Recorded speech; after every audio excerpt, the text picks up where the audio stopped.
हमारी channel Hindi story पर आप सभी दोस्तों का स्वागत है। प्यार की भूखी चुड़ैल की कहानी। किसी समय की बात है, एक छोटे से गांव के किनारे एक घना जंगल हुआ करता था। इस जंगल के बारे में कहा जाता था कि वहां एक चुड़ैल रहती है जो प्यार की भूखी है। गांव वाले उसे प्यार की प्यास कहकर पुकारते थे। यह चुड़ैल कभी इंसान हुआ करती थी। उसका नाम माधवी था। वह बेहद खूबसूरत और दिल की नेक थी, लेकिन उसकी जिंदगी में प्यार ने उसे धोखा दिया। जिस इंसान से वह सच्चा प्यार करती थी, उसने उसे धोखा देकर किसी और से शादी कर ली। इस धोखे ने माधवी के दिल को इतना चोट पहुंचाया कि उसने अपनी जान दे दी, लेकिन उसकी आत्मा को शांति नहीं मिली। कहते हैं कि उसके मरने के बाद वह एक चुड़ैल बन गई और जंगल में रहने लगी। वह हमेशा उन लोगों की तलाश करती जो सच्चा प्यार करते थे।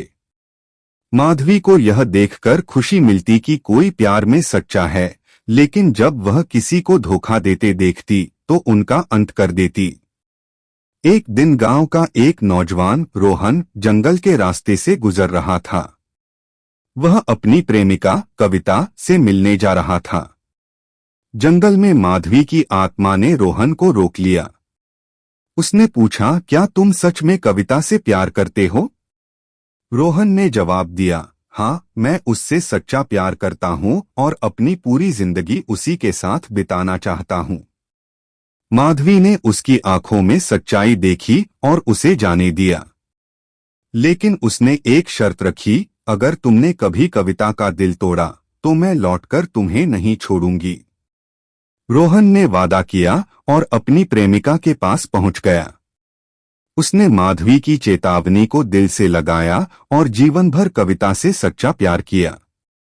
कहते हैं, उस दिन के बाद से माधवी की आत्मा को भी सुकून मिला और उसने किसी को नुकसान नहीं पहुंचाया। वह प्यार की भूखी चुड़ैल अब एक रक्षक बन गई जो केवल सच्चे प्यार की हिफाजत करती थी। सीख, प्यार सच्चा हो तो हर बाधा पार हो जाती है, लेकिन धोखा केवल दुख और विनाश लाता है। कुछ साल बीत गए। रोहन और कविता ने शादी कर ली और गांव में खुशी खुशी रहने लगे। उनकी सच्ची मोहब्बत की कहानी पूरे गांव में मशहूर हो गई। लेकिन जंगल की चुड़ैल माधवी अभी भी उन दोनों पर नजर रखती थी। वह जानती थी कि इंसानी दिल कभी कभी बदल सकता है। एक दिन गांव में एक अमीर व्यापारी आया। वह रोहन के परिवार से व्यापार करने आया था। उसकी नजर कविता की सुंदरता पर पड़ी और वह उसे पाने की कोशिश में लग गया। उसने रोहन के मन में लालच भरने की कोशिश की, उसे धन और सोने का लालच दिया।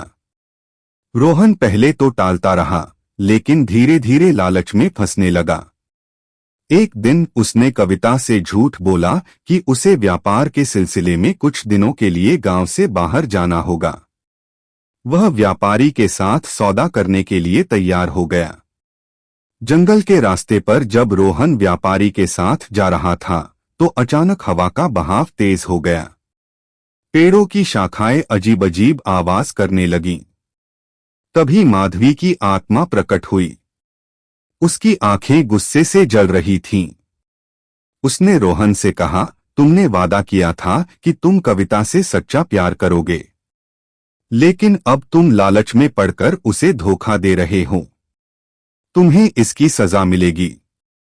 रोहन घबरा गया।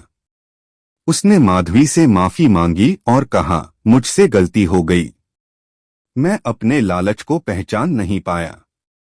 कृपया मुझे एक मौका दें। माधवी ने उसकी सच्चाई जानने के लिए कहा, अगर तुम वाकई अपनी गलती सुधारना चाहते हो तो तुरंत वापस जाओ और कविता से अपनी गलती कबूल करो। अगर तुमने ऐसा नहीं किया तो तुम्हारा अंत निश्चित है। रोहन ने माधवी की बात मानी। वह तुरंत गांव लौट आया और कविता के सामने अपने लालच और झूठ की सारी सच्चाई रख दी।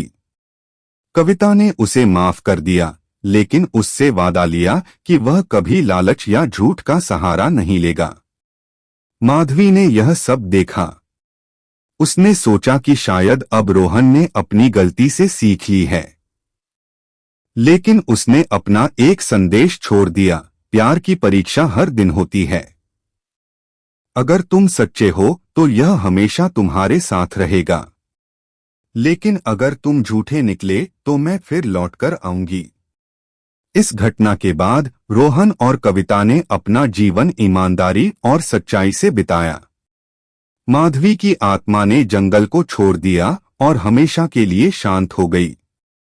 सीख: प्यार केवल भावनाओं का खेल नहीं है, यह विश्वास, सच्चाई और समर्पण पर टिका होता है। गलतियां इंसान से हो सकती हैं, लेकिन उन्हें सुधारने का साहस सच्चे इंसान की पहचान है।